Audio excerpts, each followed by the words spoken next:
The ongoing struggle between the city of Richmond and Chevron could take another step forward this week. The city's council is set to vote on an oil refining tax, a move that would put the measure on the ballot for local voters to consider in the fall.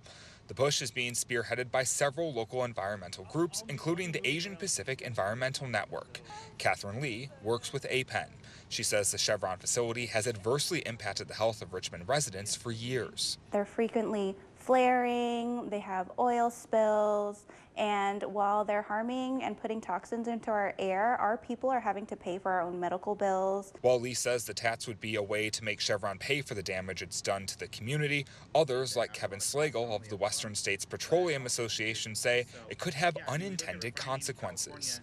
We're down to 9 refiners in the state. There's a time when we had 36. And so, any sort of more pressure we put on these refiners, the more apt we are to put them in a position where, California might not be a great place for them to do business. This isn't the first time that Richmond has tried to pass a tax on oil refineries. Back in 2008, voters approved a similar measure, but it was ultimately struck down in court a year later. This time around, though, the city says things will be different.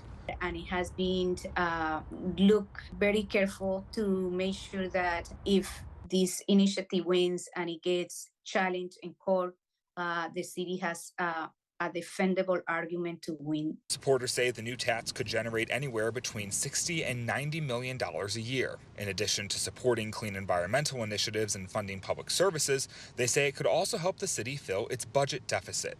Chevron is already the city's biggest employer and taxpayer, and Slagle says relying too much on a single entity could be a bad move if they ever decide to leave. It's bad precedent.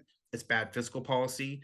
It's really not a responsible way to manage a city. But given that Richmond residents suffer from things like asthma at far greater rates than other Californians, Lee says she thinks the measure will ultimately pass. I really see this funding having the potential for us to prepare for a moment like that, where if the refineries do consider up and leaving, we can set money aside to really have a rainy day fund. The city council will vote to advance the measure on Tuesday.